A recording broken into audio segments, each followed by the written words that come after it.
Olá a todos, sejam bem-vindos ao nosso vídeo. Aqui é a Laura e hoje eu e a Beatriz Freitas iremos falar sobre o nível de condensação por elevação. O nível de condensação por elevação é definido como a altura em que a umidade relativa de uma parcela de ar atingirá 100% em relação à água líquida quando resfriada por elevação adiabática seca.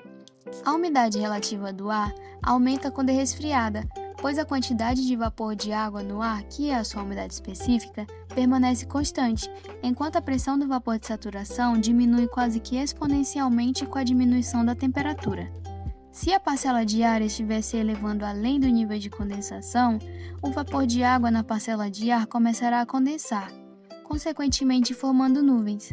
Na atmosfera real, geralmente é necessário que o ar seja ligeiramente supersaturado, normalmente em cerca de 0,5% antes que ocorra a condensação.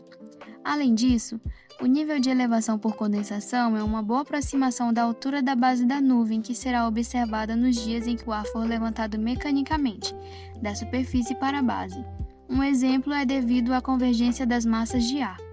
Também é um conceito-chave na previsão da cobertura de nuvens, parametrização da convecção e precipitação em modelos climáticos e meteorológicos. Também é útil na interpretação da dinâmica atmosférica em outros planetas. Olá a todos, aqui é a Beatriz Freitas e neste tópico eu irei falar sobre as equações utilizadas para encontrarmos o NCL. Nesse tópico eu irei citar NCL como LCL, que é o termo em inglês para o nível de condensação por levantamento. Até recentemente pensava-se que não havia uma fórmula exata e analítica para o LCL, mas em 2015 Yen e outros autores do seu trabalho desenvolveram uma expressão analítica para a altura LCL, usando a função chamada de Lambert-W, sob a suposição de calor latente constante de vaporização.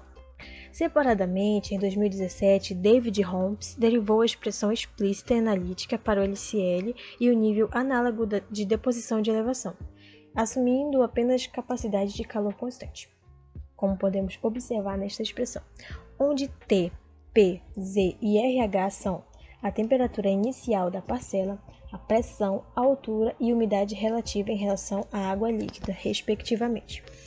TLCL, PLCL e ZLCL são a temperatura, pressão, altura da parcela em seu LCL. A função W-1 é o ramo -1 da função Lambert-W.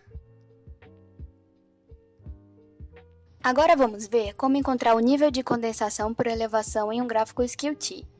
A sondagem que utilizaremos é da estação de Santarém para o dia 10 de abril de 2021.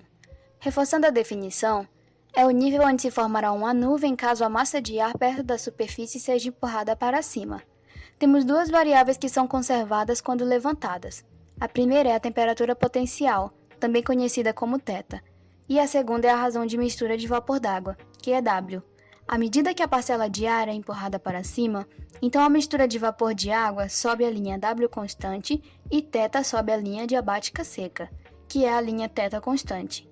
Note que tanto a temperatura quanto a temperatura do ponto de orvalho estão mudando e se aproximando uma da outra à medida em que o pacote de ar sobe. Quando as duas linhas se encontram, a umidade relativa do ar é 100%. A temperatura da parcela de ar seguirá a linha adiabática úmida, que é menor que a adiabática seca.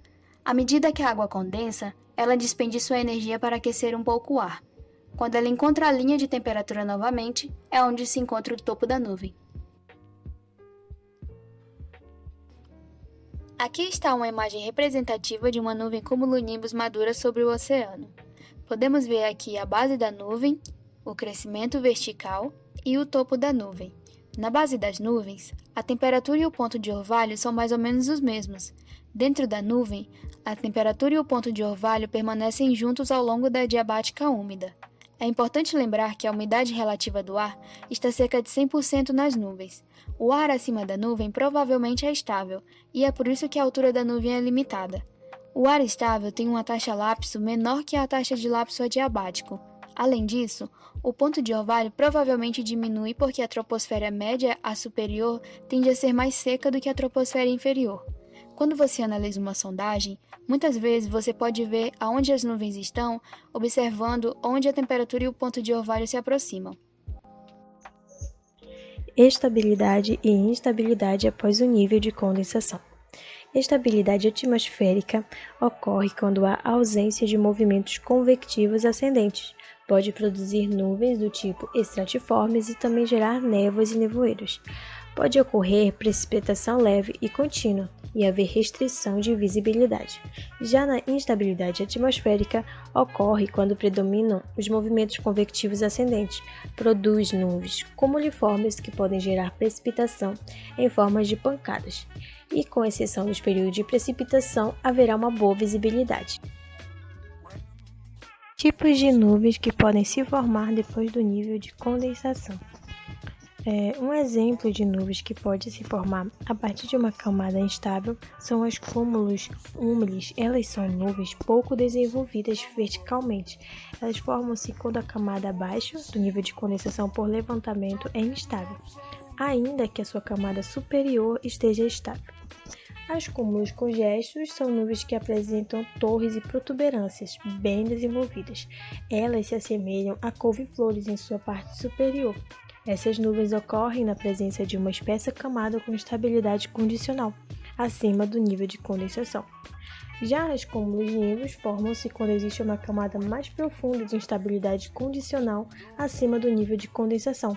Podem resultar do crescimento contínuo dos cúmulos congestos e chegam a atingir alturas tão grandes que a temperatura do topo torna-se inferior à de congelamento, com grandes formações de cristais de gelo misturado a gotículas de água.